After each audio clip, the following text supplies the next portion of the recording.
A veces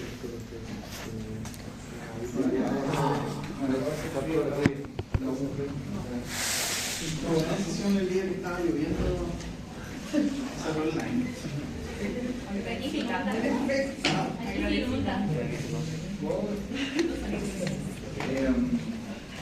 Como para la formalidad, como que hemos abordado igual como la taquiarritmia, la bradiarritmia, la hemos abordado desde distintos puntos de vista. Por un lado, como dentro de otras clases, desde los fundamentos electrocardiográficos, mirado por otro lado después como netamente por la parte terapéutica como farmacológica. Entonces, sin el afán de querer ser como redundante en eso, sí me interesa que tengan como la formalidad de la diapo de la taquiarritmia, pero mirado así ahora ya más en resumido. Como les digo, la mayoría de estas cosas las vimos desde el punto de vista electrocardiográfico y como que las hemos ido mencionando a lo largo, especialmente de la parte farmacológica, porque la verdad que esto pretende ser bien breve. Y lo otro que quiero mostrarles es igual un resumen de una empresa, por algunas diapositivas en particular de una presentación que voy a hacer en el hospital, pero como de los descensos coronarios en relación a los metas de los tiempos de la coronariografía, así como para que les quede ya visualmente, aparte de todas las veces que lo han estudiado y lo han leído.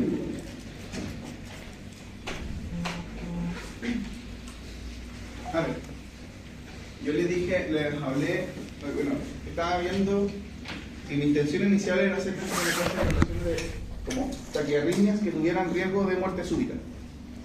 ¿Ya? Y la verdad es que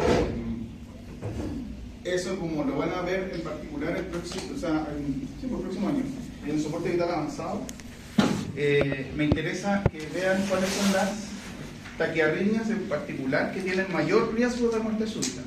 La otra vez les dije, respecto a la definición de muerte súbita, cómo era la como definición propiamente tal. ¿Se acuerdan? menor a una hora. Es una muerte repentina en alguien que uno no se espera que haya una muerte, ¿ya? Y que lo más probable es que sea de causa cardíaca. En alguien que yo no lo espero, ¿ya? Si uno se va a las guías que hay disponibles, hay dos tipos de guías,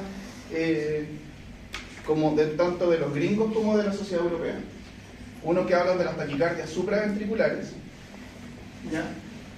Hay una guía europea y una guía gringa, y las otras son las taquicardias ventriculares. De todas estas, las taquiarritmias que son de origen más bien ventricular son las que más se asocian a muerte súbita, y hay de diferentes proporciones, pero hay un par de taquicardias que son supraventriculares que sí están asociadas a muerte súbita, y de esas también en algún momento como que se los mencioné, creo, pero ¿se acuerdan cuál podría ser una de las taquicardias supraventriculares que pudiera estar asociada a muerte súbita? El Wolff-Parkinson White. ¿Y qué consistía más o menos en?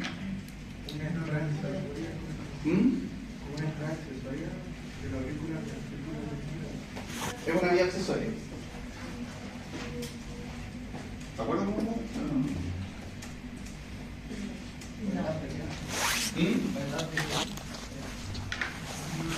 De la Barbie y el Ken.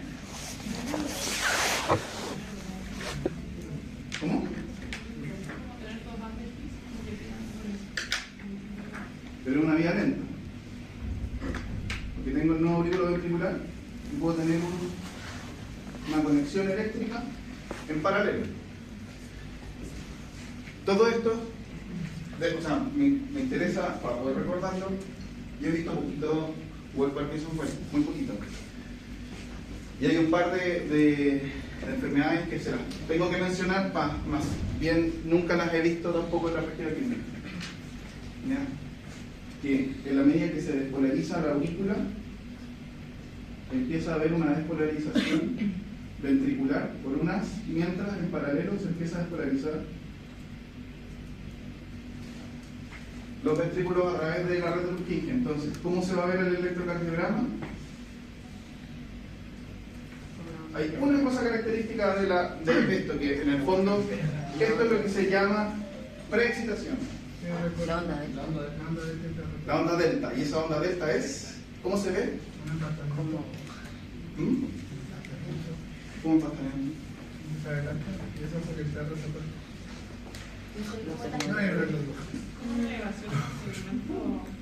Juégate, no me acuerdo cómo era. Juégate.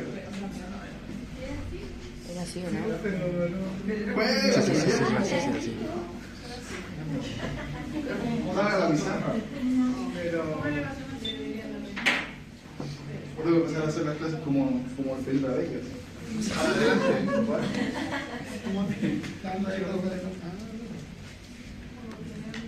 Ya, entonces, eso sería la onda delta. ¿Viste que sabían eso? La onda delta es esa despolarización que empieza a ocurrir de los ventrículos, que es más lenta, hasta que termina despolarizándose con la red de Purkinje de manera habitualmente sincrónica, a menos que haya un bloqueo de rama, ya iba a ser rápido. Entonces después parte con esta subida lenta y después se dispara. ¿Ya? ¿Cuál es el riesgo de esto?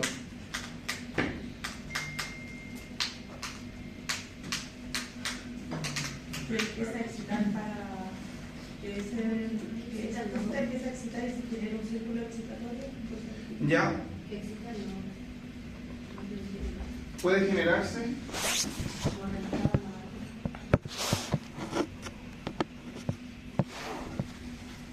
círculo cerrado y que esto se perpetúe por sí mismo. Y el principal riesgo de esto, ¿por qué podría estar asociado a muerte súbita? ¿Cuál es el evento como magno que significa el riesgo de asociar el Wolff Parkinson White con una muerte cardíaca? Fibrilación ventricular. ¿Por? ¿No aguantar la cantidad de latidos que podría dar? Ya, pero esto da en personas jóvenes. ¿Por esfuerzo? Por trabajo de ritmo. No. No, porque ahí me metiste otra patología. Me metiste la fibrilación auricular. Y no estamos solo hablando del Wolff Parkinson. ¿Podría caer como la onda R en una P? Ya, y eso se llama.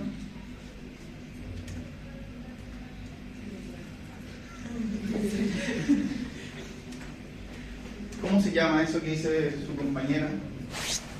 La Valeria. ¿Cómo se llama eso?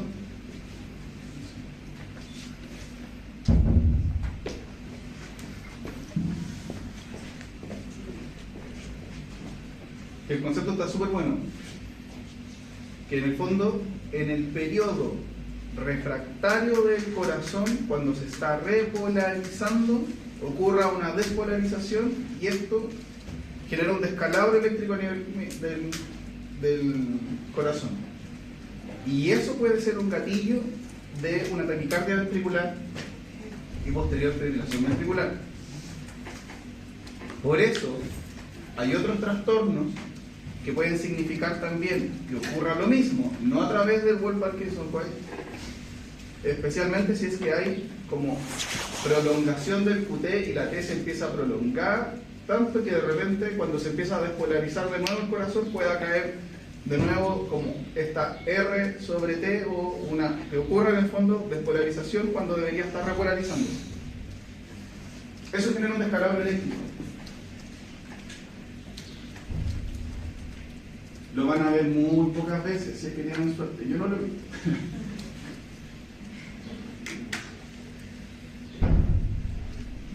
El Wolff Parkinson White, en particular, es de curso más bien benigno. pero hay que estudiarlo y quemar ese as para que no exponer a la persona propiamente tal a que le pase. Entonces, ya habíamos hablado de la taquicardia sinusal, momentos en los que el corazón genere taquicardia sinusales de manera fisiológica. Vamos. Momento fisiológico en que se genera taquicardia sinusal. El ejercicio. ¿Dónde más? Cuando no está nervioso. Ya, ¿qué más?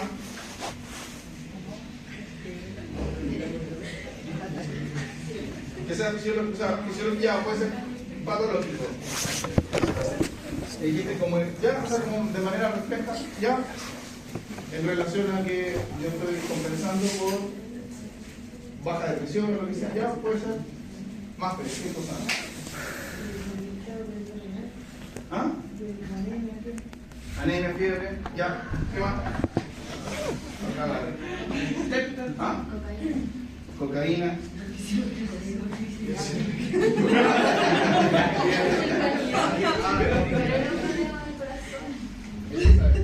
Yo tengo la leve sensación que les voy a poner en el examen una taquicardia sinusal y van a borrar cualquier diagnóstico.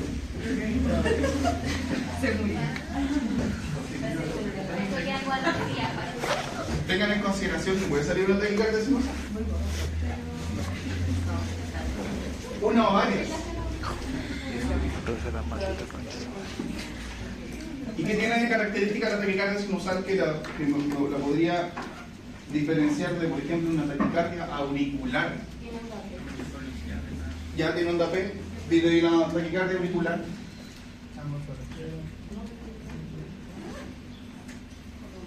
O sea, es la forma de la onda P, porque la ¿Ya? sinusal tiene la onda P bonita, la otra tipo tiene por Puede tener otra forma la onda P.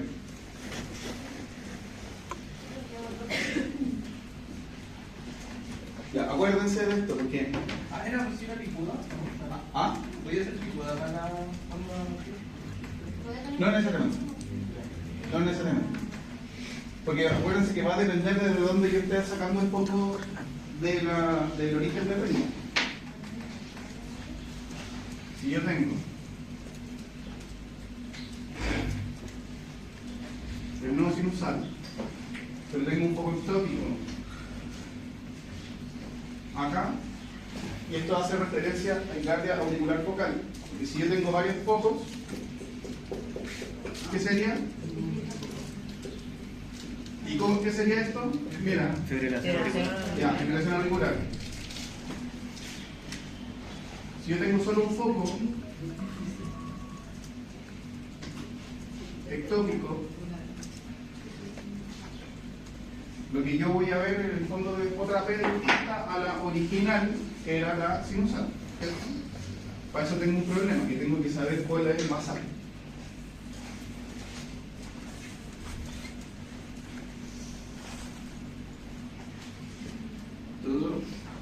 A ver, esto muchas veces se ve incluso muy parecido, o puede dar síntomas muy parecidos a la taquicardia paroxística supraventricular, ¿ya?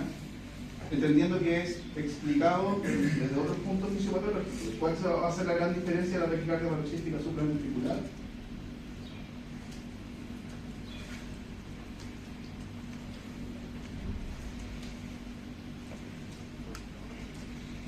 Esto tiene onda P. Onda P, esa onda P está como súper pegada, de hecho, al QRS. No necesariamente tiene que ser así. Y la única manera de yo saber si esto es una taquicardia sinusal o una taquicardia auricular, como de un solo foco, es que yo tenga otro electrocardiograma que sea el pasaje.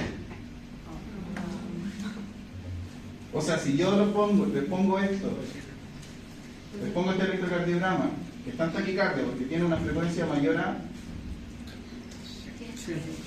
¿Sí? ¿Cuánto tiene? 12. 112.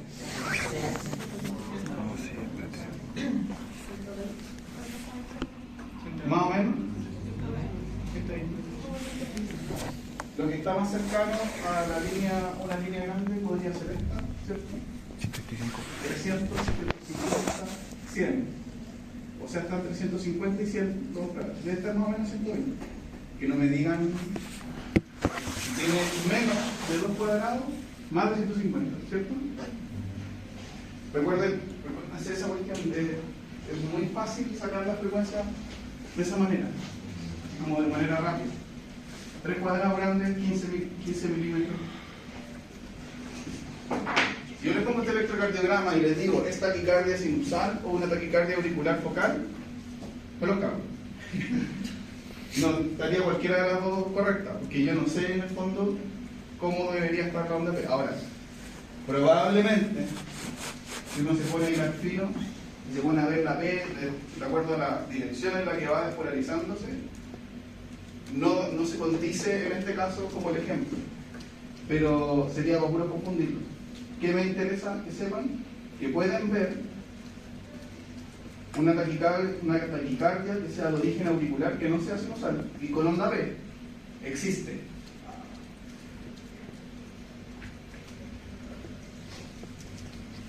Que yo tenga en mi memoria, habré visto uno.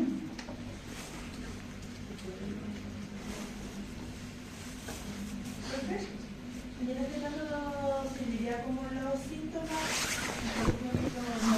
No me acuerdo de nada de la taquicardia parasítica, pero por ejemplo, como decía, tiene más síntomas de esto que síntomas de esto, y a veces se saca esto o no.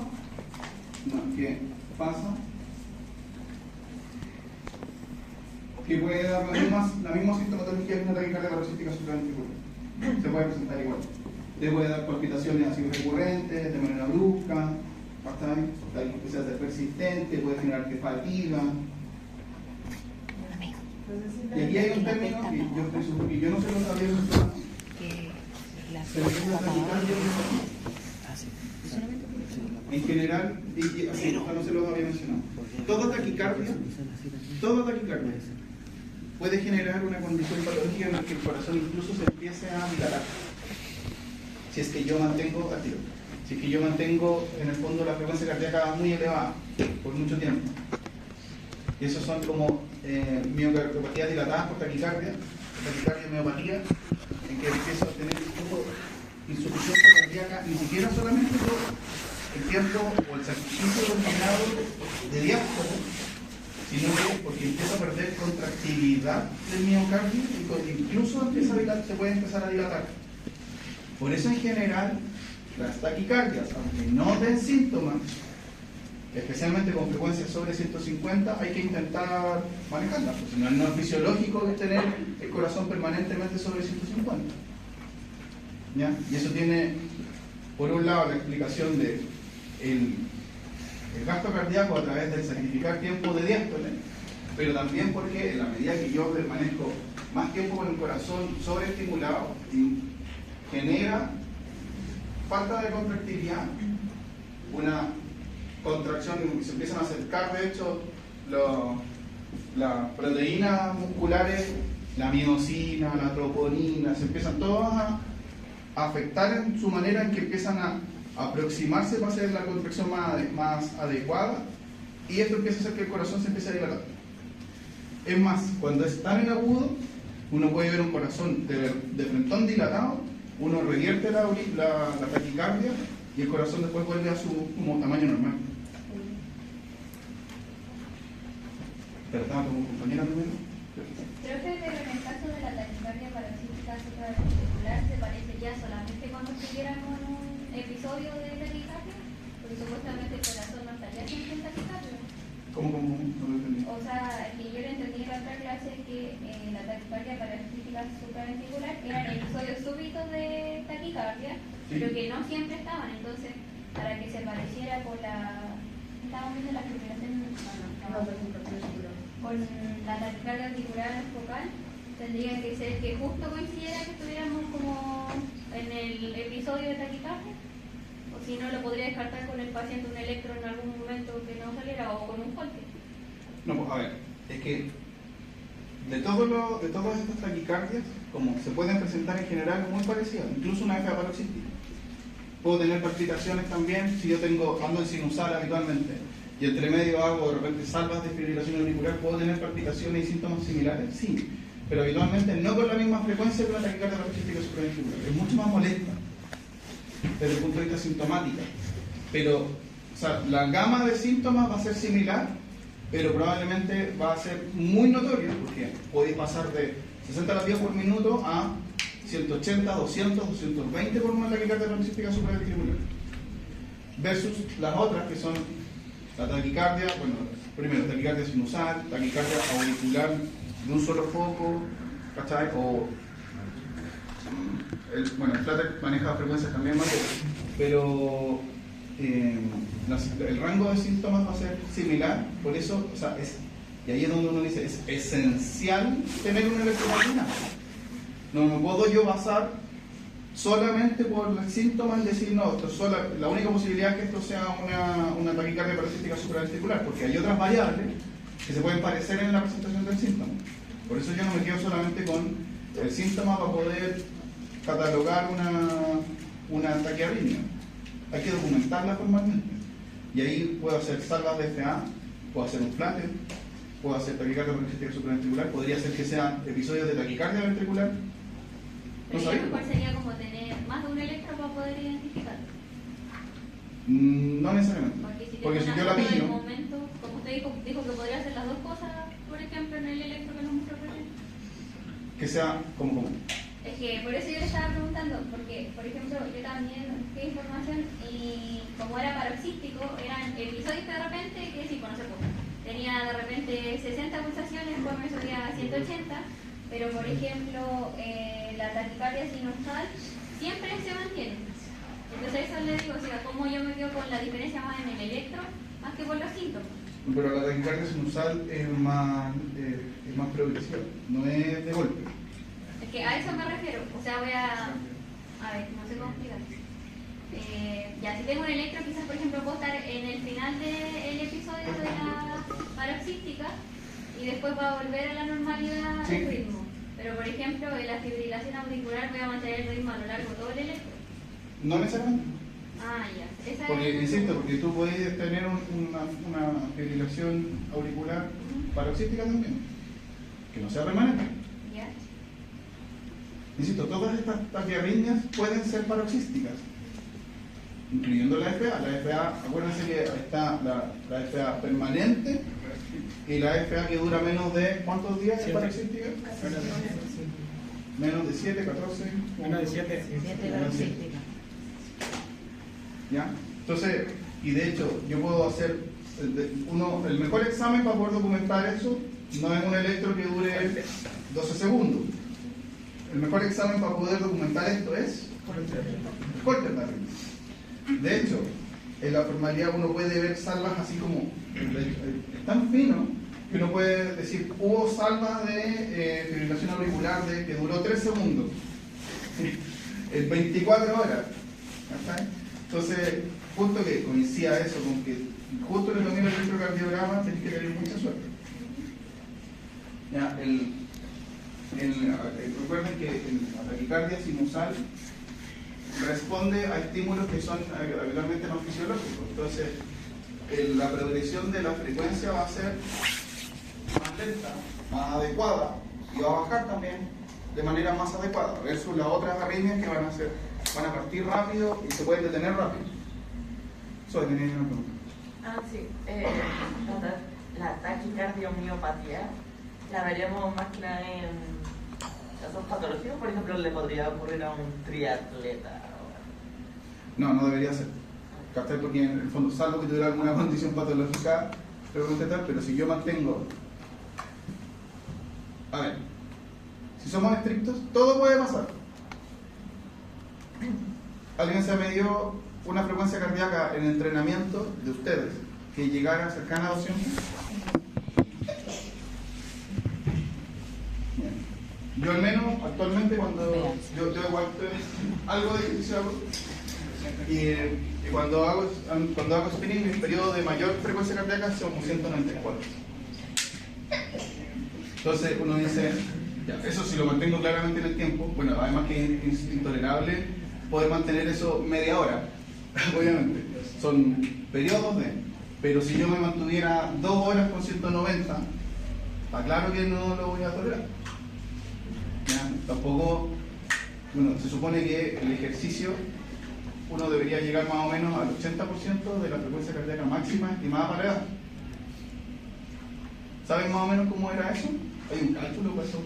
220 menos la edad. 220 menos la edad. Esa es la frecuencia máxima que uno debería llegar teóricamente. Pero en ejercicio. Y a eso uno le tiene que sacar en ejercicio. Un latido. Periodo de alta exigencia. Periodos de alta exigencia son sobre el 80% de la frecuencia máxima estimada para eso. O sea, Pasada por 0,5. Sí, parece bien falso. Ah, pero eso es lo que tú tienes que sacar. Debe ser 0,8. Depende. Vamos a ver. Es que el test de esfuerzo tiene. Hay varios como mecanismos o como checkpoint que te pueden hacer válido el examen. ¿Cachai? Uno es alcanzar la frecuencia, ¿cachai? Pero otro, la frecuencia máxima deseable, pero hay un rango que a ti te dice de aquí en adelante ya es válido. Pero además, dependiendo de cuánto tiempo yo mantuve esa frecuencia. ¿Cachai? Como para tener un aproximado. Yo no le voy a pedir 200 de frecuencia a una persona de 60 años. Claro. Para que esto sea reversible, la dilatación del corazón tiene como un pico. O sea, tiene un año, si ya tiene un año, ya el corazón no vuelve como.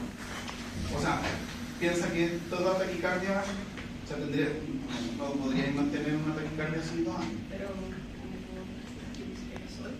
¿Ah? Como episodio muy repetido. Episodio de muchas repeticiones. Ya. Mientras más agresión sobre el miocardio hay acumulativo, de manera conceptual, menor es la probabilidad de volver a un ritmo normal. Y eso incluye la fibrilación auricular. De hecho, puede haber todas estas mismas taquicardias, o por esta misma, yo puedo hacer FAs paroxísticas, que se mantengan un poco en el tiempo, y eso me ayuda incluso a dilatar la aurícula. Hay otros momentos en que yo por otra causa puedo tener dilatación de cavidades y generar la arritmia por culpa de eso. Ejemplo, insuficiencias cardíacas muy descompensadas.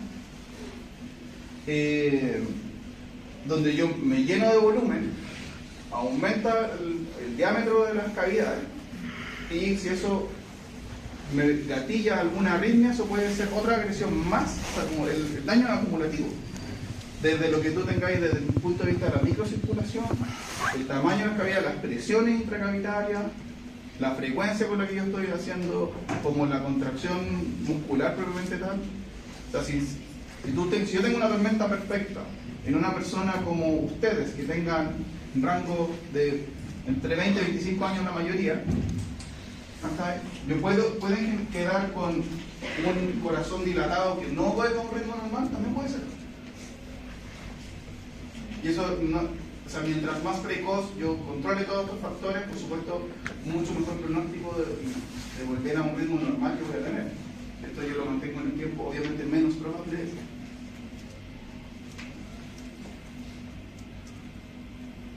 Entonces, taquicardia auricular focal existe. Flater auricular. Perdón.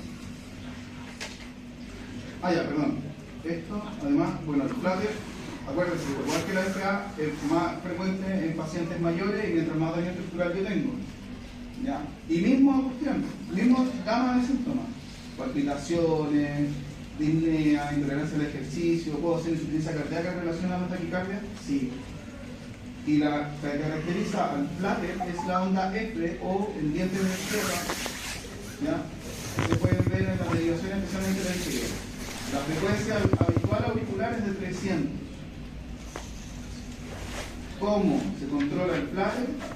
Igual que una FA en general. Principalmente beta bloqueo. ¿Ya? Y eventualmente, si es que todo esto es infructuoso, yo tengo que ir a quemar los focos ectópicos. ¿Cómo se ve esta cuestión? Derivadas inferiores, de 3 ABF, donde mejor se ve esta onda. Y ahí tengo frecuencia de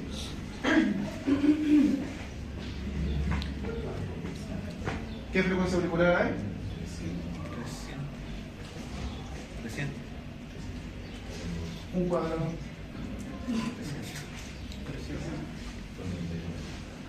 300, 150, 100. ¿Qué ritmo de salida ventricular tengo? Todavía uno.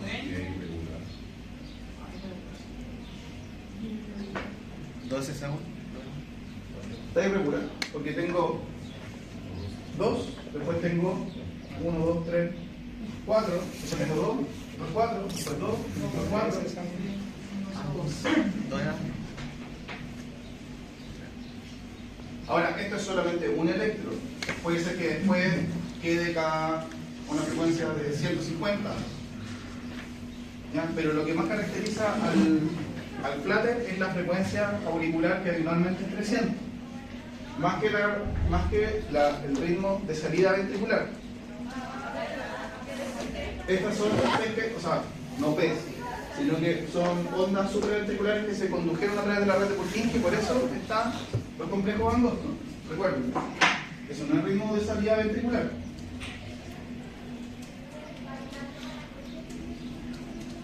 ¿Cuándo se complejiza esto?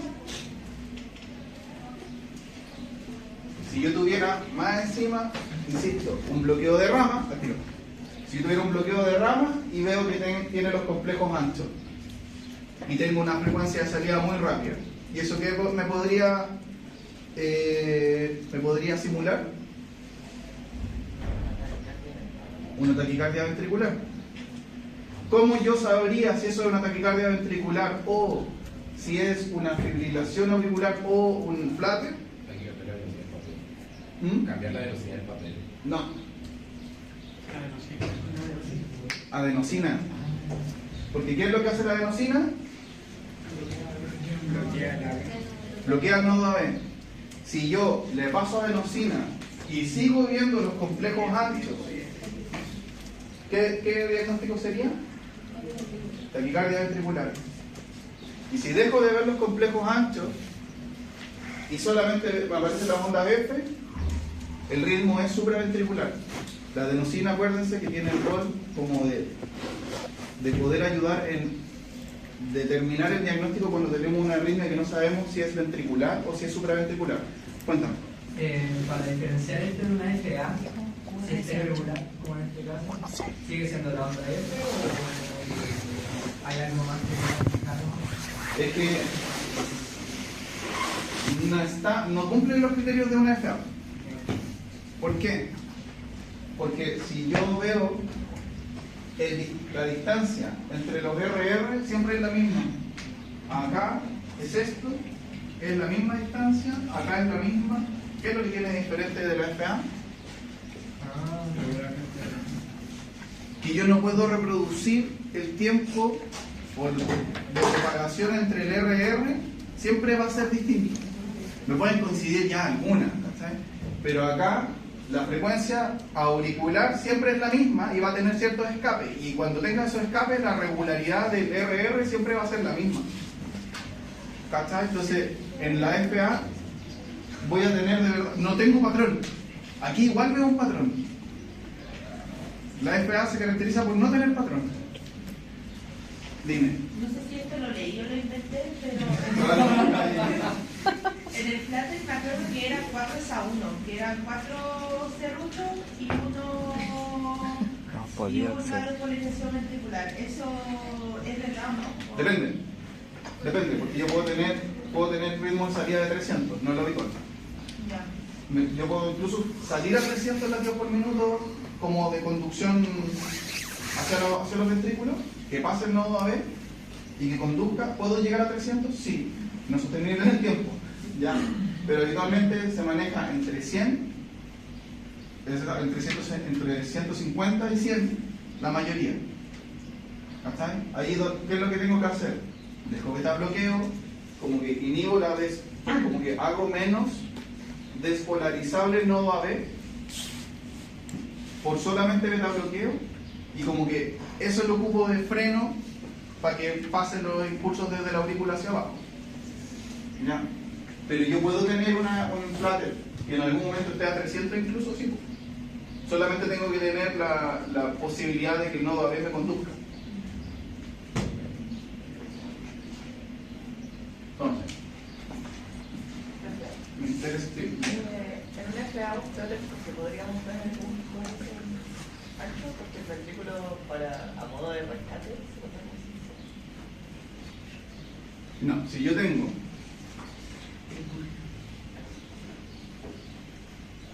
cualquier impulso que sea del nodo AB hacia arriba, en condiciones normales mi QRS debería ser angosto.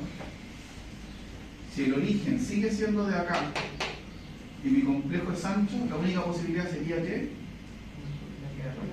tenga un bloqueo de rama, que se despolarice, por ejemplo, bloqueo de rama derecho o bloqueo de rama izquierdo. Si que yo estoy pensando que esto sigue siendo de arriba, ¿cómo yo lo puedo discriminar? Si yo bloqueo el nodo AB a través de la adenosina. Yo pongo adenosina y el complejo sigue ancho, o sea, me siguen apareciendo complejos QRS, eso es de origen ventricular. Si yo pongo la adenosina y desaparecen los QRS, el origen es de arriba. Entonces, es la única manera, no es que no existe como el ritmo de rescate de esto como ventricular, a menos tendría que salir como que ninguno condujera por un muy buen rato. Es raro que un flatter no conduzca. Ya, se puede dar, pero ¿qué va pasando? Va llegando así, va pasando todas estas ondas F, onda F, y el corazón no conduce, en algún momento puede salir un complejo ancho. Ya, sí, puede ser, y eso. Puede ser, pero es muy complejo que pase. Yo al menos un flatter bloqueado no he visto, pero sí, fibrilaciones auriculares bloqueadas, sí.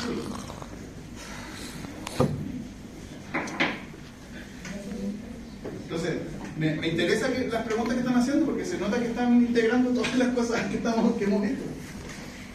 ¿Ya? Ya, lo que hicimos para identificar el ritmo ventricular era contar lo que te decía, pero yo tendría que contar las cosas. Sí, recién lo acercó y contamos bien el ritmo. 40 minutos recién vamos a las 7. 40 minutos recién vamos a las 7. 40 minutos lleva la clase y recién vamos a las 7. No, porque es que lo que te determina el flatter es la onda F. No, es que esa no la ¿Ya? es que, no te entendí. ya estábamos viendo los flatters, pero se nos preguntó cuál era el ritmo de salida del ventrículo. Y se puso a contar los vientos de tierra, a la onda F, y llegamos a que el ritmo era un ritmo ventricular irregular. Pero en el flatter siempre debo hacer eso o me guío con las cosas de la persona. No, porque yo no conté las ondas F para sacar la frecuencia que De 2 de 2. Ya, entonces ahí que tendría que esa misma. solamente el RR. Ah, ya. Sí. Solamente tengo que contar los QRS. Solamente que aquí yo estaba viendo que se ve como un patrón, más o menos, pero aquí no. Por ejemplo, aquí cada dos complejos tengo R y después cambia el patrón, pero la distancia del RR se mantiene.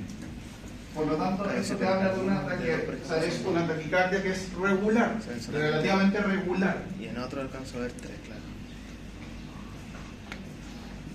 No es el patrón de la FA, que no tenéis cómo predecir cuándo se va a despolarizar de nuevo.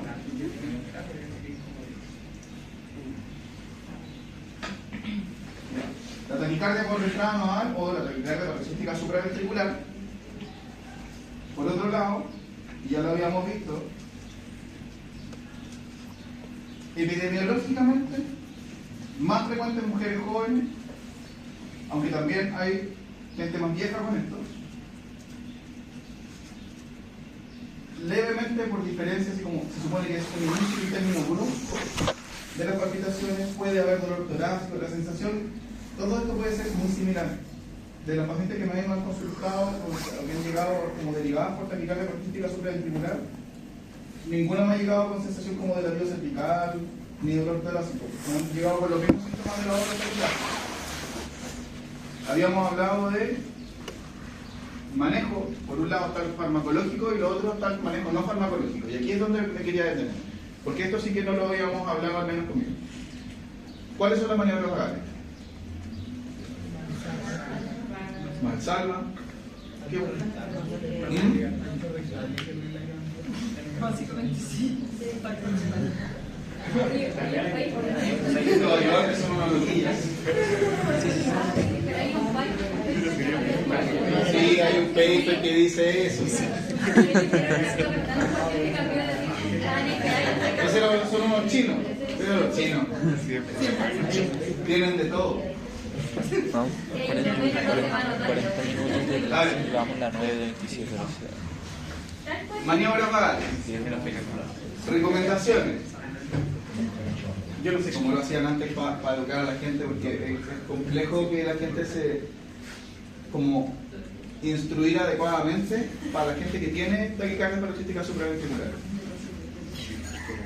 Hoy en día, con un par de patologías, o por ejemplo, tanto para el uso de las aerocámaras para los pacientes respiratorios, pues eso es una brecha importante que la gente cree todavía que los inhaladores se ocupan directo de acá. Algunos ocupan los inhaladores directos así, de aquí todavía. Ya. Paréntesis, los inhaladores que se pueden ocupar directo, ¿cuáles son? Los de polvo, y que son mucho más caros. Todos los que son en base a agua, que son la mayoría de los que tenemos disponibles en el mercado, se ocupan con aerocámara para poder dispersar las moléculas y que eso llegue a la vía aérea por fin. Ya. ¿Qué cosa uno puede buscar respecto a las maniobras de vagales?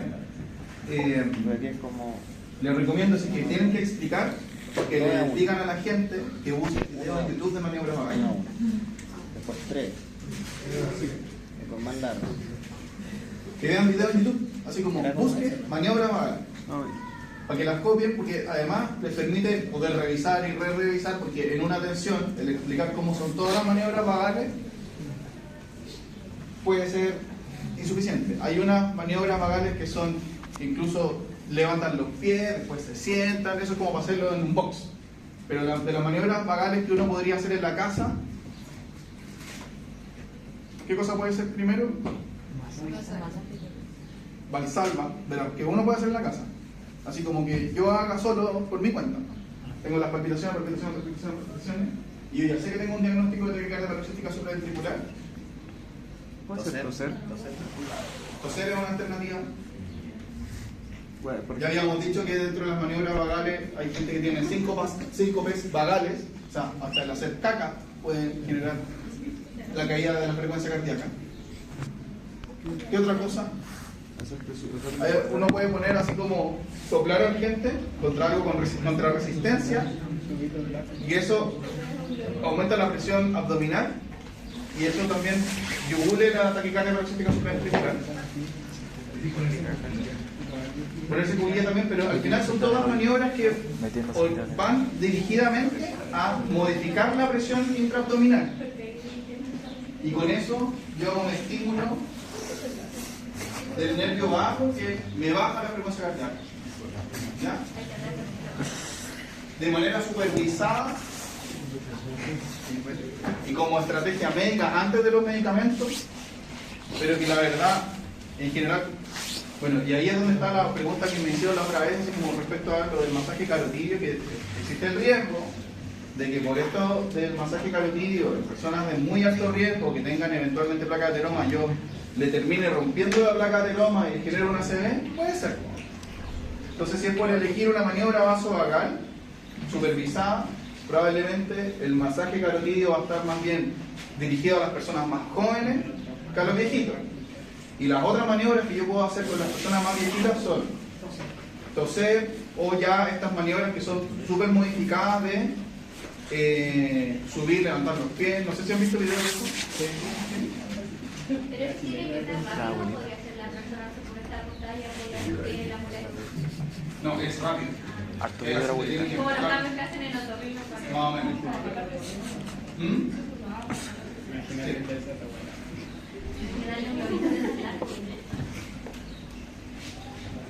De los globos de payaso. ¿Ya? Después de eso, que cada vez ha quedado más en desuso, después viene la adenosina.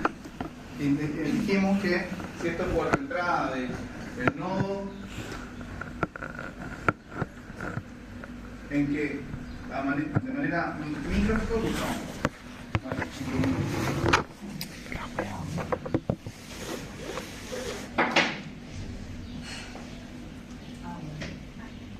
se supone que si el impulso viene así,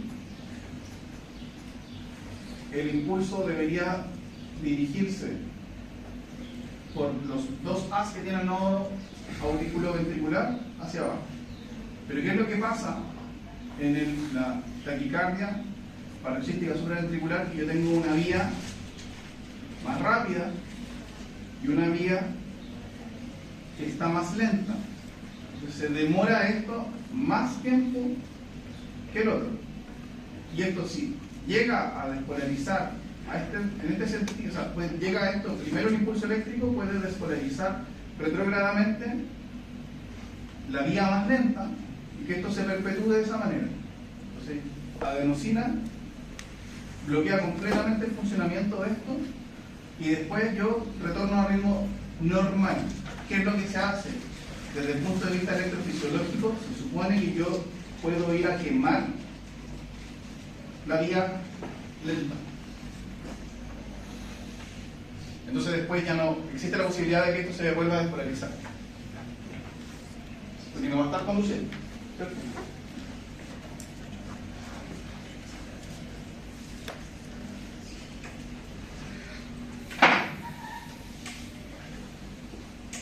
Otras alternativas que no son más efectivas, ya, el verapamilo y eventualmente otros los beta-bloqueadores como para prevenir la recurrencia de estos cuadros. Característica de esto, ¿podría ser un flatter?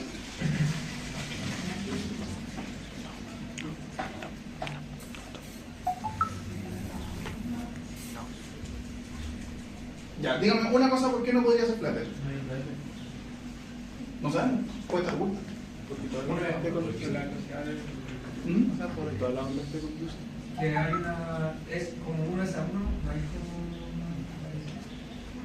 Ya, pero yo les dije también de que el flatter podría salir, que todas las ondas F condujeran y salir a 300. ¿Cierto? ¿Por qué esto no parece flatter? La calle del ST. Como por el voltaje. No. Porque están todas las. Hay una cosa, ya les di la clave recién de por qué esto no es un flatter. Porque están en IP6. Pues. El segmento ST. Que no está solo en la derivada inferior. ¿Ya? ¿No? ¿No por eso? El segmento ST está como. No, yo no me van a leer. Te lo voy a robar. Ya me lo ganó la ley. ¿No? ¿Tampoco? Más simple. Pero el flatter tampoco tiene una torre. Porque esto, porque no es un flatter.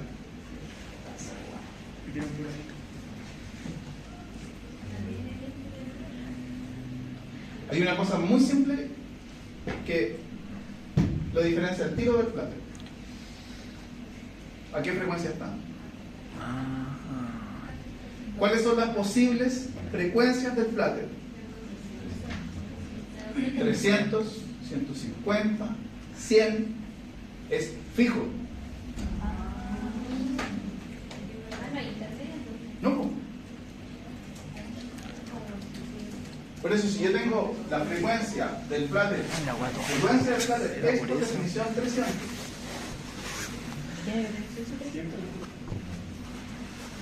Entonces, dependiendo, si yo tengo 2 complejos va a ser 150. Si tengo 3 complejos y sale el rango va a ser 100. Si tengo un complejo de la onda F, digo, va a ser 300 la frecuencia. ¿Qué frecuencia tiene esto? No tiene ni 300 ni 150, está entre medio. No es Flutter. Punto.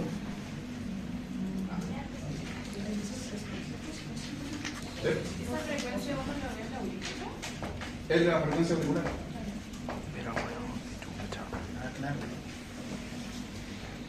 Es más simple. Ahí se estaban complicando más la idea de lo necesario. Ya, entonces, tengo varias alternativas. ¿Podría ser una FA? ¿Por qué no? La instancia RR es como la misma. Ya, pero eso tenemos que asegurarnos. Podría ser una FA que sea tan sutil el cambio que yo de lejos al tiro veo y diga así como, sí, esto sí o sí una taquicardia paroxística supraventricular. No, no necesariamente. ¿Cómo yo podría hacer esa diferencia? Si esto efectivamente es un Flutter o es una FA. Porque ninguna de las dos tengo JP. En ninguna de las dos tengo JP, ni en la FA ni en la taquicardia paroxística. ¿Se hacía eso? No. Con adenosina. Ya, la adenosina es una alternativa como prueba terapéutica. Pero, ¿qué otra cosa yo podría hacer si no tengo adenosina? Aumentar la velocidad del papel. Y si eso me permite ver mayor diferencia entre los RR, eso a lo mejor estamos en presencia de una FA.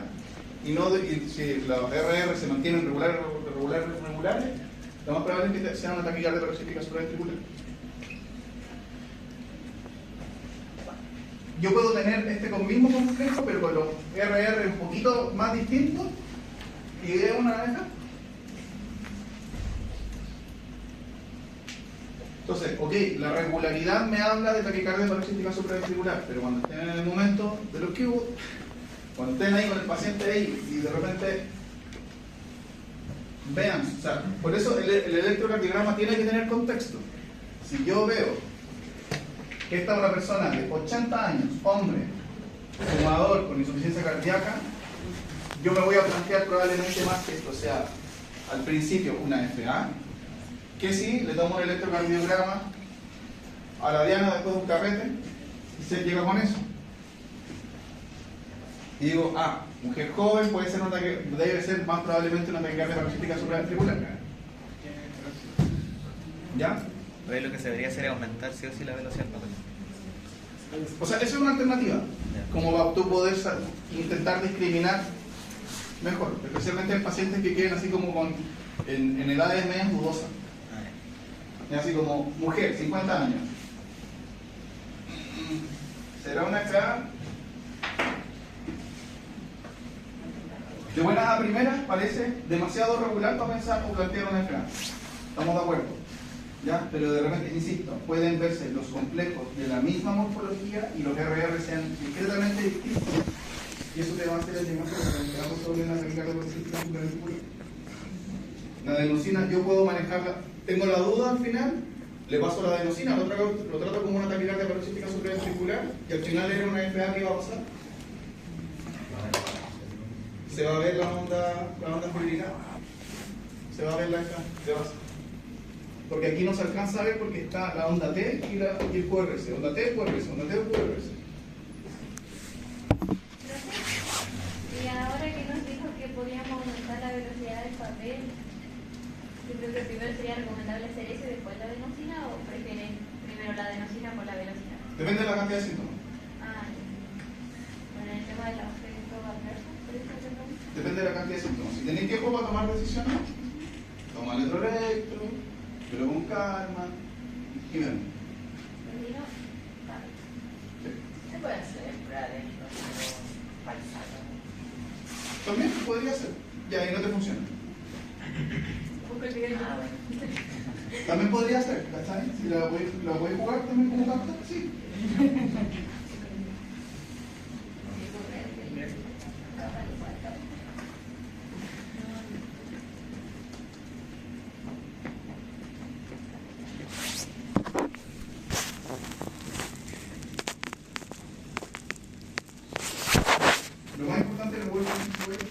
evaluación de la vía sistémica. Eso es súper importante, tratamiento del tributo. Y el electrocardiograma clásico.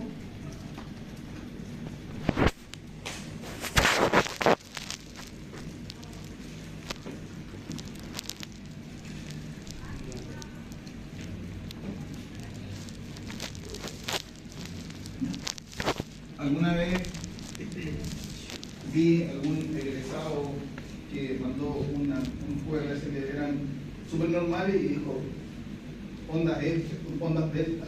Los QRS eran súper normales. Esta cuestión termina siendo hallazgos porque no dan síntomas en general. Para que lo tengan en consideración. Pero una vez que lo detectan, independientemente de que no tengan síntomas las personas, tienen gran daño. Ya. Arritmias ventriculares. Taquicardia ventricular monomórfica, ya habíamos hablado de que hay un solo punto desde el nivel ventricular que va a estar haciendo QRS, y esos QRS van a ser siempre anchos. Si me salen QRS ambos, ¿es ventricular? No, cero posibilidad. ¿Ya? El tratamiento en agudo va a depender de la inestabilidad. ¿Ya? ¿Y por qué tiene que ser con una cardioversión sincronizada? Para no provocar un error sobre el lente. Porque si hago eso, voy a generar una fibrilación ventricular. El manejo a largo plazo, también el manejo electrofisiológico, eventualmente un desfibrilador. ¿Cómo se ve esto? Taquicardia ventricular. Mono. O sea, de un solo foco. Y la torsión de punta es una forma de taquicardia ventricular polimórfica asociado a QT prolongado. ¿Ya? ¿Cómo se ve eso? Olvido.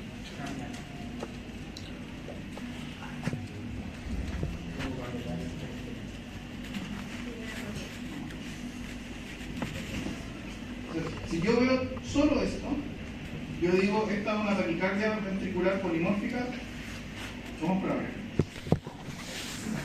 Hay que ver en qué contexto se da. Y acá,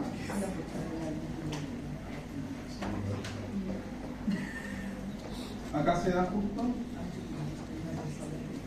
en relación a la, tiene QT prolongado, la T, después la T se fusionó con la P y probablemente acá había una T y cayó justo en el periodo refractario y se genera este tipo de taquicardia ventricular polimórfica. Entonces el alargamiento progresivo. No necesariamente, pero tiene que caer, se genera esto por caer justo en el periodo refractario. Como me interesa conceptualmente la torsión de punta, no le voy a poner un electrocardiograma. Y la fibrilación ventricular, ¿qué tendría que diferente la fibrilación ventricular de esto?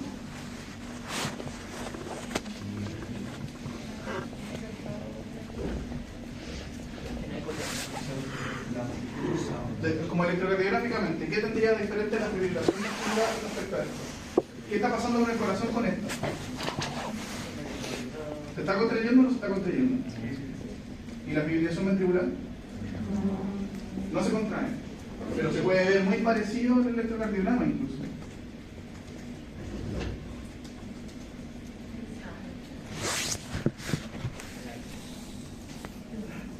Pero que algo que caracteriza la fibrilación ventricular por otro lado es que va perdiendo cada vez más morfología y va perdiendo incluso hasta los voltajes. Auricular y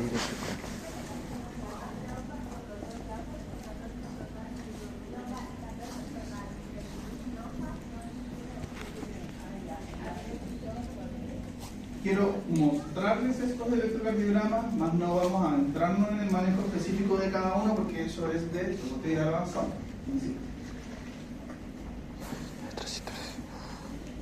Ya, las extracitores ventriculares también como una patología que potencialmente pudiera estar asociada a muerte súbita, pero va a depender de qué tantas extrasístoles ventriculares yo voy a tener, ¿ya? Y en ese sentido, a mayor cantidad o mayor frecuencia de extrasístoles ventriculares, posiblemente yo pudiera tener algún riesgo de muerte súbita relacionada. Ahora, esta diferencia es muy importante. En corazones estructuralmente sanos, da lo mismo en general. O sea, el riesgo de todas estas taquicardias en general, contémplenlo siempre, que pacientes que tengan riesgo cardiovascular de base, en el que yo estoy asumiendo un daño estructural, hipertensos de larga data, diabéticos de larga data, claramente infartados. Si yo tengo un paciente que haya sido infartado, que esté infartado y que yo estoy viendo que tiene demasiadas extrasístoles ventriculares, peligroso. ¿Ya? Si yo tengo una persona joven, como ustedes, le tomamos un electrocardiograma y aparece de repente una extrasístole ventricular así como toda arranca por entre medio, puede que haya que tomarle un corte, ya podría ser. Y veo extrasístoles ventriculares aisladas, poco frecuentes. ¿Vamos a hacer algo? Corazón estructuralmente sano, generalmente no. ¿Ya? Entonces, en el fondo, para que tomen perspectiva y incorporen, porque yo la verdad, bueno, haciéndole todas estas clases, yo he aprendido mucho cardiología, demasiado. Y es cuático como lo que dentro de los mensajes así como centrales, yo diría, por un lado está como la disfunción endotelial como punto eje transversal a toda la enfermedad cardiovascular.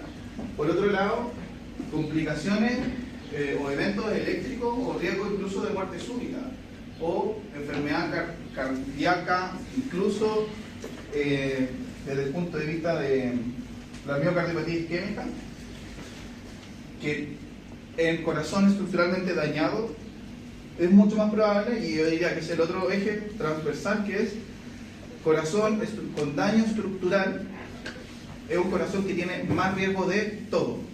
Y en general las decisiones, la mayoría de las decisiones terapéuticas o de necesidad de estudio va a ir en relación a qué tanto daño estructural yo estoy suponiendo que tiene el corazón. ¿Ya? Insisto, corazones estructuralmente normales en general es poco lo que yo tengo que hacer, o estudiar, o profundizar. ¿Ya? Y aquí, para mencionarlo, porque estas son dos cosas que nunca he visto. Nunca he visto un BRCA, ¿ya? Pero desde el punto de vista de los... están como las taquicardias supraventriculares, las taquicardias ventriculares y las canalopatías, que son defectos con los que yo nací. ¿Ya? Y ahí tenemos, por un lado, el BRCA, que está asociado a fibrilación ventricular y muerte súbita. ¿Ya? Especialmente, esto como es hereditario, antecedentes de muerte súbita en la familia, siempre pregúntenlo, especialmente en contexto de síncopes. Hay algunas características electrocardiográficas que, como le dan las características del BRCA, la verdad es que lo vi, lo leí, no entendí tampoco completamente cómo hacerlo, tampoco es importante que ustedes lo sepan, pero si en el fondo, ¿qué tipo de paciente ustedes van a terminar derivando? Aquel que tenga síncope. Que tenga síncope, que tenga bandera roja en relación al síncope. ¿Y cuál es el riesgo de esto? La arritmia maligna, en el fondo te termina muriendo por fibrilación ventricular. Por lo mismo no necesito poner una electrocardiograma, porque no vamos a puro enredo. Y el otro síndrome o enfermedad como canalopatía es el síndrome tutelar. ¿Ya? Y como QT prolongado está la predisposición a torsión de punta. Ya les dije que en el fondo la torsión de punta se da en relación a que caiga justo en periodo refractario la despolarización, justo en una onda T. Dígame. En lugar, la sospecha está en la respiración agónica nocturna. ¿Qué es eso? Es pura descripción. Es pura descripción como desde el punto de vista de la clínica. No me interesa que tengan el contexto, que lo tengan para revisar.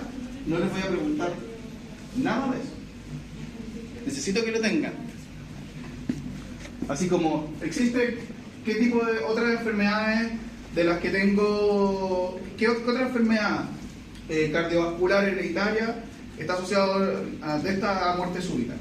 Les pongo Brugada, les pongo Marfan, les pongo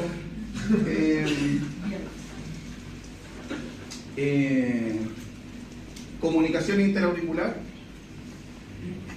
De eso, lo único que me interesa que sepan es que el síndrome de Brugada relaciona síncope, principalmente antecedente de muerte súbita. Y el QT largo va un poco también por la misma línea, especialmente en relación al antecedente de muerte súbita. ¿Ya? Coloca todas las opciones, ¿cuál sería la más correcta? ¿De qué cosa? Porque el síndrome del QT largo no necesariamente es hereditario. Sí, pues son hereditarios. Analopatía. El Brugada mucho más. Y acá, como riesgo de muerte súbita en relación a la arritmia.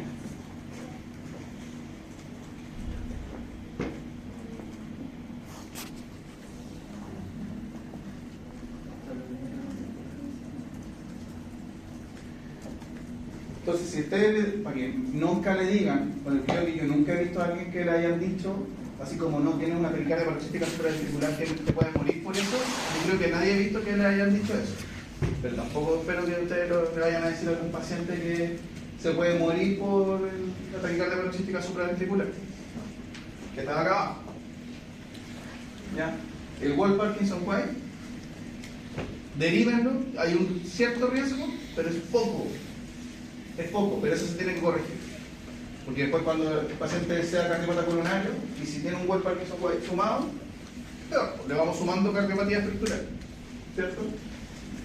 Y la FA sí que no tiene riesgo en relación así como real en relación a muerte súbita propiamente tal.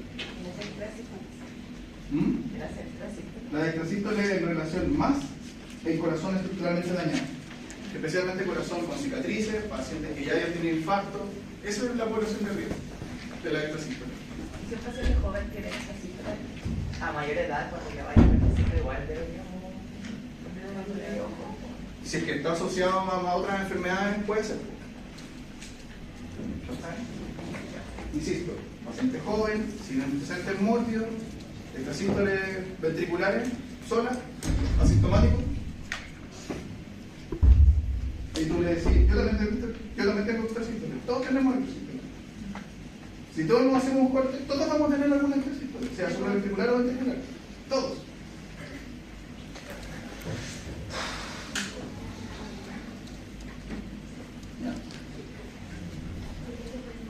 Lo que importa en el fondo es que la mayoría de todas estas enfermedades, especialmente las supraventriculares, yo eventualmente las tengo que mandar a ablación, a electrofisiología, ¿ya?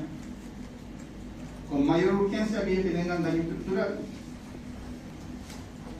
¿ya? Y como estrategia, así como ya último bastión de la prevención de la muerte súbita, está el desfibrilador en relación a enfermedades que yo no pueda corregir, como por ejemplo las canalopatías, el Brugada o el QT largo.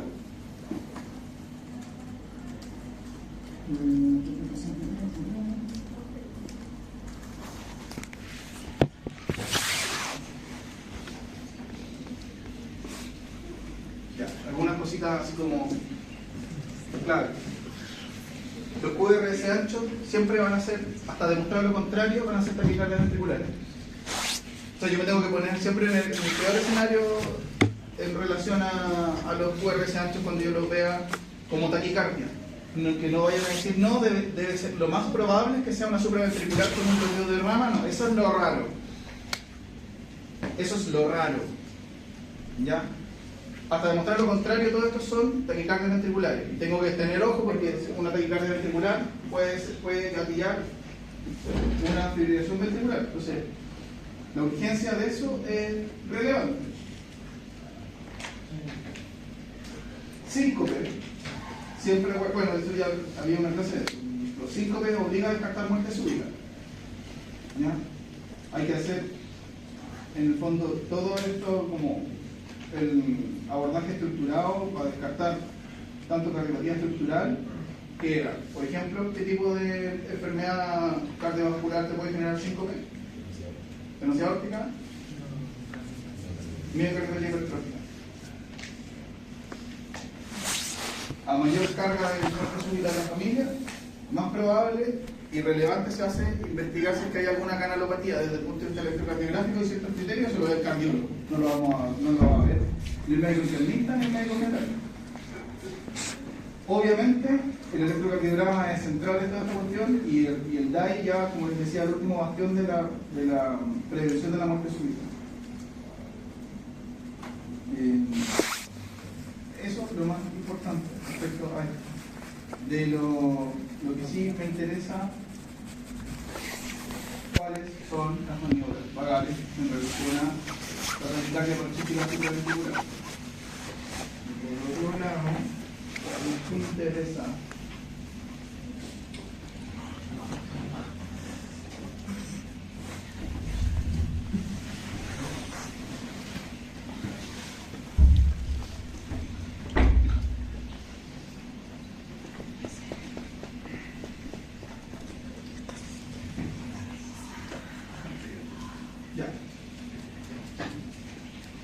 esto se lo voy a preguntar.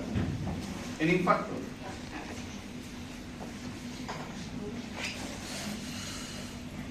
¿Qué score vamos a ocupar para poder definir en cuánto tiempo vamos a hacer la coronariografía? Grace.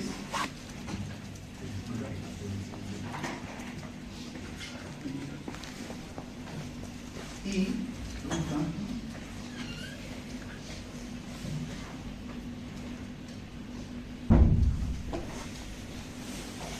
dentro de los exámenes que tenemos disponibles, creo que eso también se lo había dicho, el examen por excelencia es la troponina.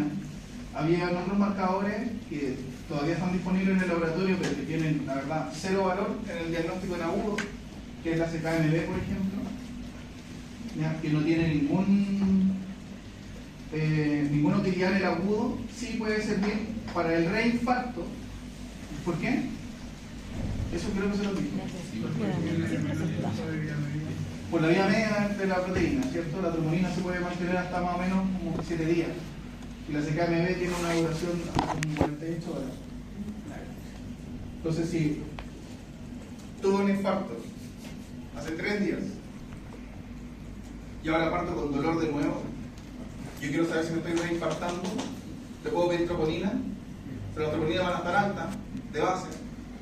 El único examen así como diagnóstico extra que podría ayudarme a intentar discriminar esto sería la CKMB.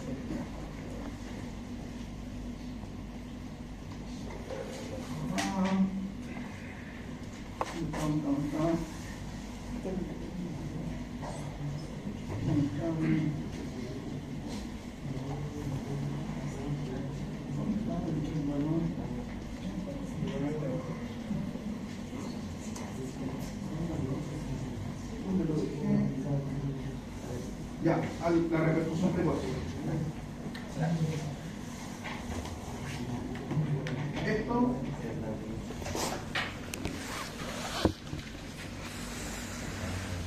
y yo creo que es lo que uno siempre más se olvida, porque hay algunas guías que te dicen 90 minutos, otras te dicen 120. Respecto a, desde que yo tengo el paciente y yo tengo la alta sospecha o ya la confirmación del diagnóstico de un infarto y yo le ofrezco la reperfusión, la terapia de reperfusión endovascular, que sería la angioplastía primaria, el tiempo desde que yo lo veo hasta que el paciente está ya empezando a ser intervenido, eso es como la definición de el tiempo como balón puerta balón. Así como desde que el paciente entró, se diagnosticó con el infarto, hasta que ya está siendo intervenido, el límite son 120 minutos. Porque había ahí algunos, y lo pueden ver, como algoritmos que dice así 90 minutos.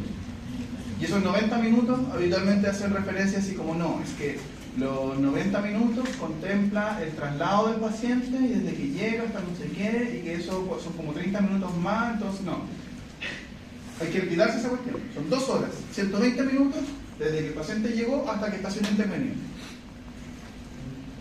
¿Ya? Porque, insisto, puede que lo vayan a escuchar de algunos colegas o leer también en algunos protocolos que dicen 90 minutos, ¿ya? Pero eso es contemplando todo lo que pueda haber entre medio.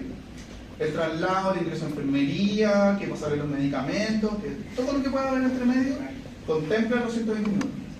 O sea, si yo tengo paciente acá en Los Andes de San Felipe, y estoy pensando que el centro más cercano de diagnóstico está a 1 hora y media, está a 90 minutos, yo probablemente no me voy a demorar 30 minutos en hacer todo lo que yo tengo que hacer en el hospital para poder diagnosticar, dar el tratamiento inicial y poder demandar. Por eso en general nosotros acá no mandamos angioplastías primarias, porque los tiempos exceden lo que nosotros podemos ofrecerle desde el punto de vista de la guía a los pacientes. ¿Ya?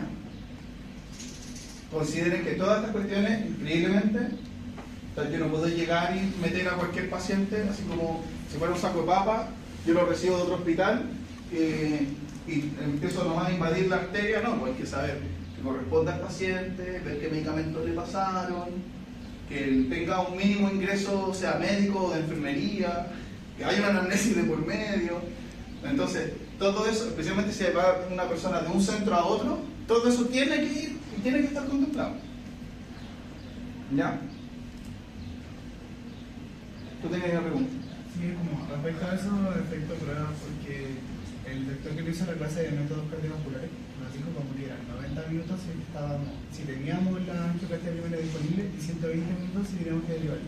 Entonces, si llega a salir esa pregunta, ¿nos quedamos con 120? No, son 120 minutos. Ah, ya.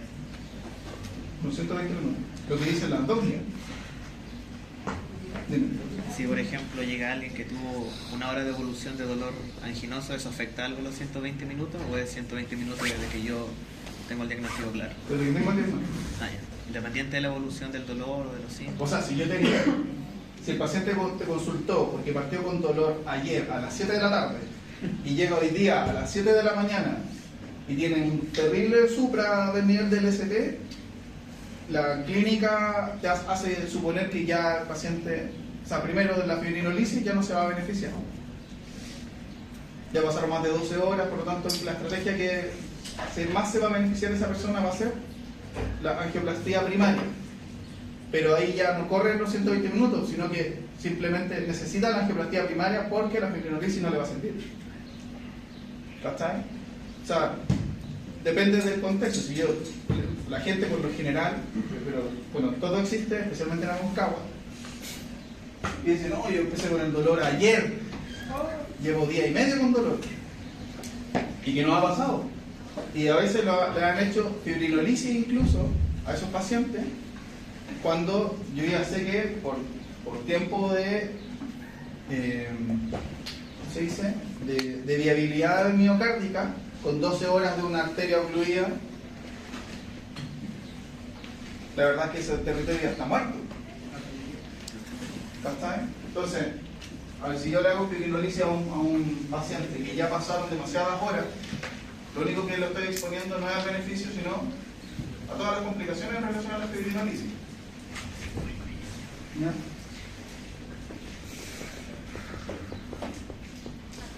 Creo que si no me equivoco, porque yo no la puse acá, no lo puse, la guía como ministerial habla de los 90 minutos, como la del MinSal. Pero las guías gringa y la europea son 120. Y eso vamos a ocupar de referencia. ¿Ya? Según MinSal.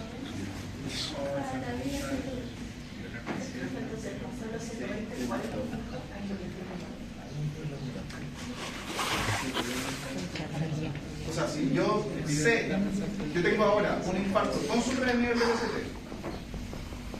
¿ya?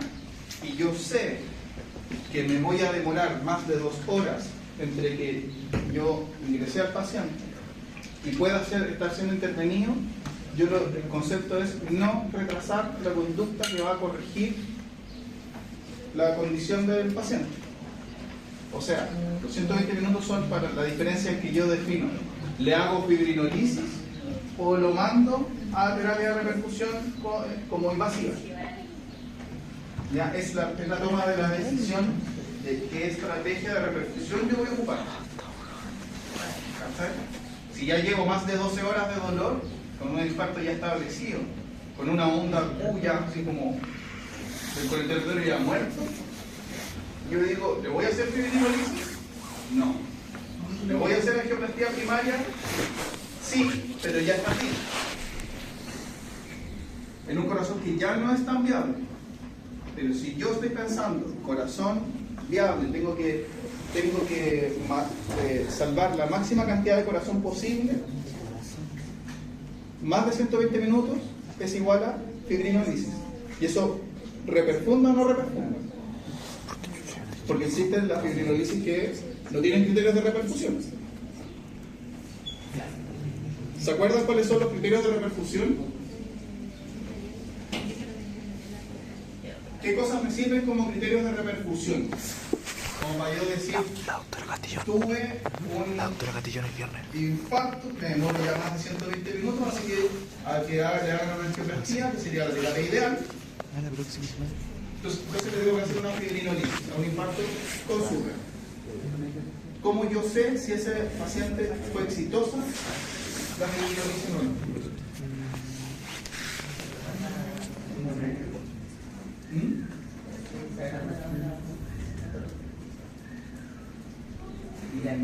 No. Porque se dispara la dopamina. No.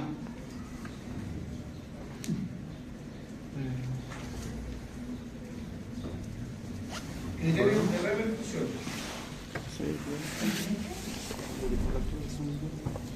Entonces, acabo de hacer una fibrinolisis al profesor Bucarey, porque yo un infarto.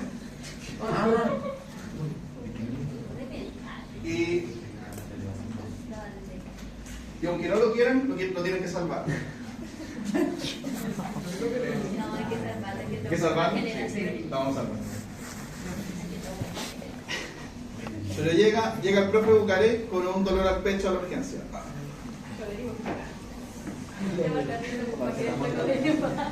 Y le encuentran un supradesnivel en el pared anterior. O sea, se le tapó la descendente anterior. Yo sé que me voy a demorar más de 2 horas a hacer una angioplastía primaria, así que le voy a tener que hacer una fibrinolisis. Medicamentos que tenemos disponible es el Tenecteplase, que eso es un fibrinolítico. Entonces yo después tengo que reevaluar si la terapia fue exitosa o no. Si logró desobstruirse, al menos parcialmente, el vaso que está tapado. Y para eso hay criterios. ¿Era que disminuía la elevación del ST y si se sabe o disminuía el dolor? Ya, ahí tenemos 2. ¿Y pero también era eso que se disparaban las tromboninas? Porque como que se liberaban todos los que estaban ahí. No, lo que pasa es lo siguiente.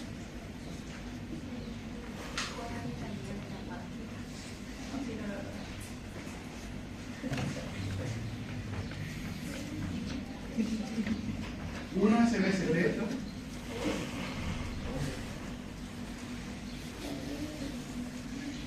otro es el EVA en relación al dolor. Lo otro es el alza precoz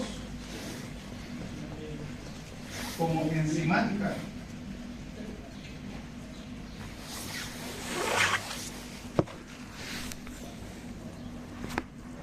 Y lo otro son arritmias de repercusión.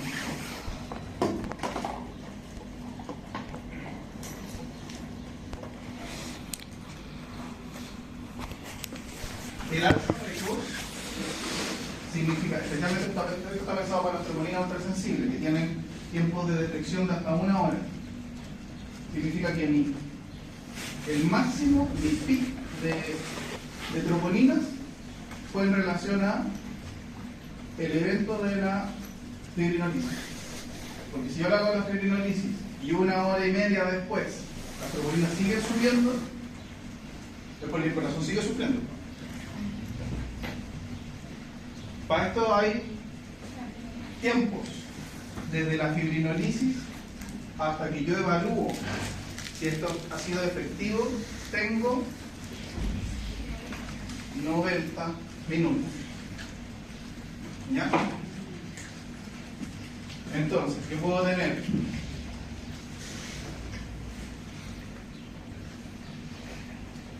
Que el ST máximo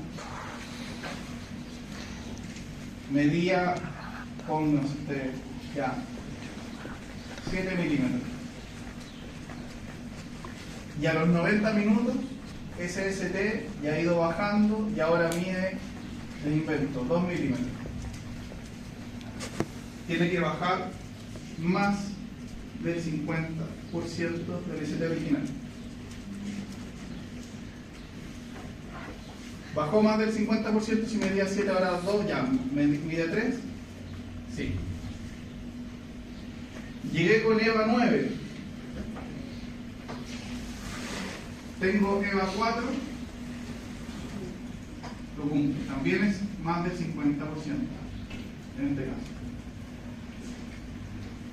Después viene el alza precoz enzimática, que era en relación a que esto no siga subiendo. O sea, esto va de la mano de todos los exámenes de control. ¿Ya? Y lo otro son las arritmias de repercusión, que son habitualmente extrasístoles ventriculares. ¿Ya? Que son la presencia de arritmias de repercusión, que son estas extrasístoles. Si yo tengo todo eso en general, yo puedo quedar bastante tranquilo. ¿Cuál es el problema? Si te puedo hacer la fibrinolisis y que el ST siga igual, que el dolor siga prácticamente igual,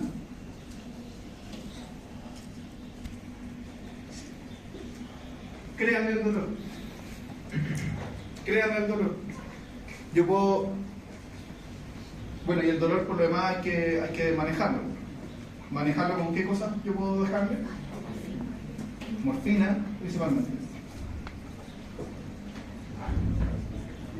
Yo puedo no tener ninguna de estas cosas y yo digo, la fibrinolisis a los 90 minutos no fue exitosa. ¿Es lo que tengo que hacer? En que me hacía rescate. Nosotros esos pacientes los mandamos al hospital del tórax.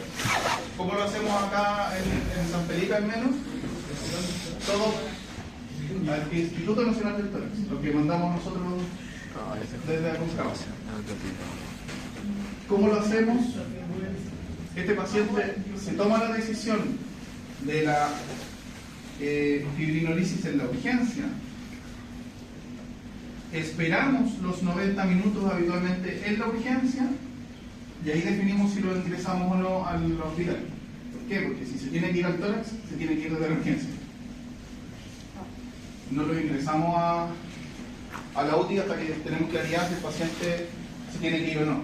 ¿Por qué? Porque, insisto, todo este trámite administrativo es súper hueveado, que significa recibo al paciente, tengo que hacer el ingreso de enfermería, que la cuestión, el paciente llega aquí, llega allá, estamos en eso, se van a cumplir los 90 minutos y de repente hay que sacarlo urgente para el hospital del tórax y ahora hay que hacer todo el trámite de salida de la unidad. No, es una tontera.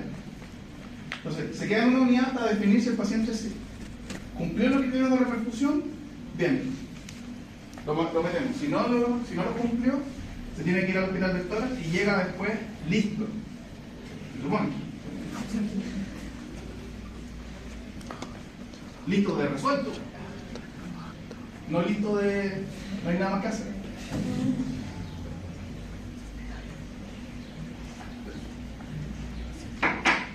Profe, ¿este es un filtro? ¿Los géneros pueden ser 4? Por lo menos la mitad. Por lo menos la mitad. Ya, perfecto. ¿Qué precisamente tiene la elevación precoz enzimática? Llevo 2 horas de dolor.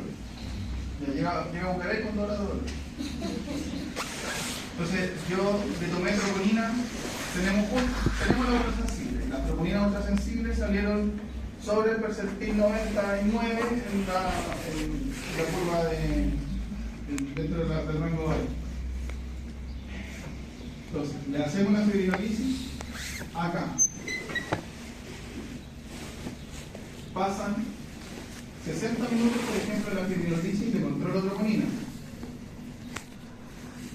Y las troponinas que llegaron, ponte tú, voy a inventar, estaban en 500, siguen en 500.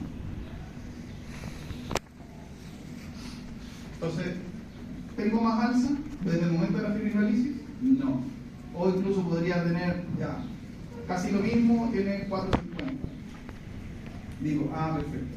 El corazón dejó de sufrir. Desde el momento de la fibrinolisis en adelante. O sea que el alza, el valor máximo, fue temprano. Y no ha seguido subiendo en relación a la fibrinolisis después. ¿Cachai? O sea, ese es el alza precoz. O sea que deja de subir. Sí. No, pero ya, siempre los criterios también se hará con la fibrinolisis. Si no funciona, ahí se va a matar. Pero sí o sí le tengo que hacer la fibrinolisis que cumple los criterios. De hecho, de esos 90 minutos que no. ¿O no? No, me preguntaste mal. Porque Porque yo entendí sí o como sí. que cumplía eso, pasaban los 90 minutos, le hacía todo. O sea, ahí le hacía la fibrinolisis y no se iba al tórax. Y si no cumplía nada, no mandaba al tórax. Eso entendí. No, sí. Yo tengo el paciente, tengo que definir qué estrategia de reperfusión voy a escoger. ¿Me demoro más de 120 minutos? Fibrinolisis. Le hago la fibrinolisis. ¿Ya? Y tengo que monitorizar en esos 90 minutos qué es lo que pasa. Si ya precozmente, a los 30 minutos, ya el ST va bajando. O sea, incluso puede ser a los 30, pero el tiempo límite son 90 minutos. Porque yo puedo llegar todavía a la hora y no ha pasado. Va en hora y cuarto, y el paciente sigue con el mismo dolor y sigue con el mismo ST. Y nosotros ya agarrándonos la cabeza así como, no, pero este paciente lo vamos a tener que mandar al tórax, y pasan 10 minutos más y el paciente reperfunde. Hay que esperar los 90 minutos. ¿Cachai? Entonces, si en los 90 minutos se cumple el criterio de reperfusión, yo lo ingreso.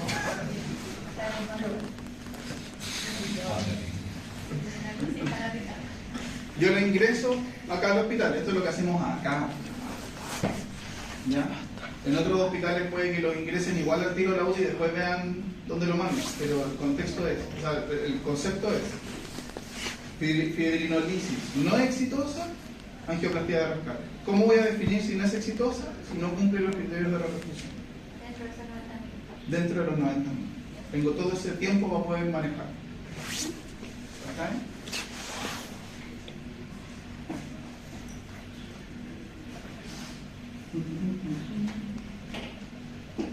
Bueno, la guía habla más del ticagrelor y el prasugrel, pero nosotros tenemos clopidogrel como inhibidores de la P2 y P2, aparte de la aspirina.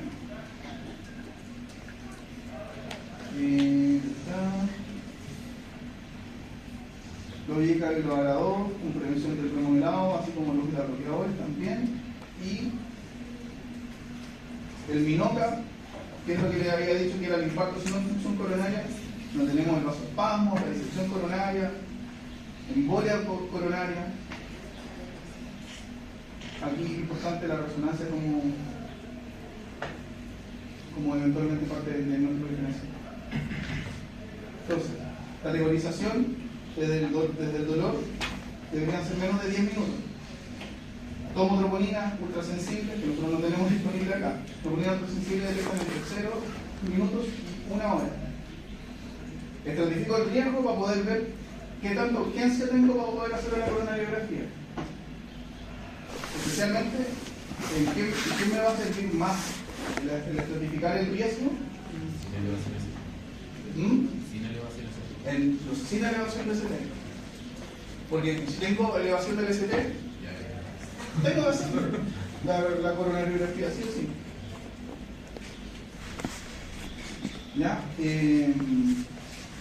Parto con el tratamiento en agudo es estatina, doble antiagregación más la anticoagulación. Y ahí, mientras yo estoy definiendo cuál es la estrategia de repercusión que le voy a ofrecer a la persona. Todo esto se hace en simultáneo, no existe una cosa así como que es que primero va la atorvastatina, después va la aspirina, después no. Como concepto, todo va en simultáneo.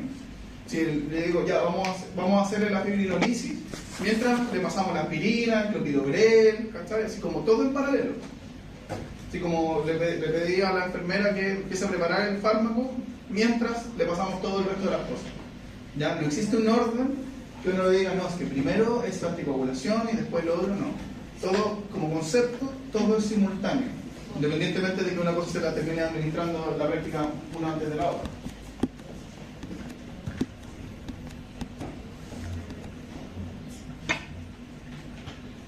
Y esto, es que se la voy a mandar.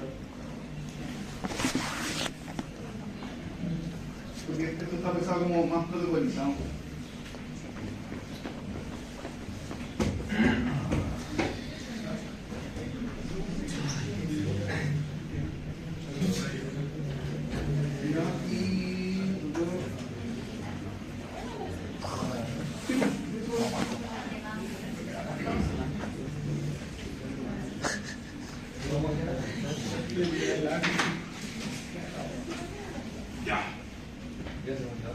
Es que esta la estoy haciendo, pero para el hospital.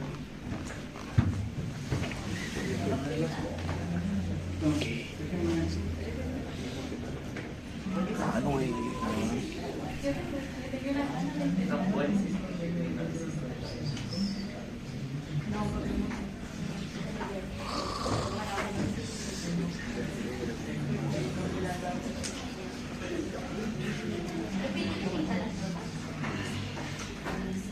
Tengo todo ahí,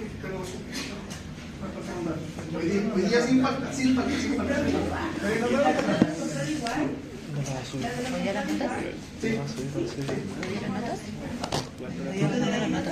Se supone que las tiene listas y que las va a mandar hoy día. Tiene que subir una por una. ¿Puedes mandar la listado por no? ¿Cómo? No hay listado por no. No va a subir uno por uno, no importa. No. Después lo voy a subir lo que está ahí. Entonces, ¿cómo anda la weá? Va a mandar un Excel con la Puta, tomándote la nota, weón. ¿Qué pasa? ¿Quién la clase anterior? Viernes 28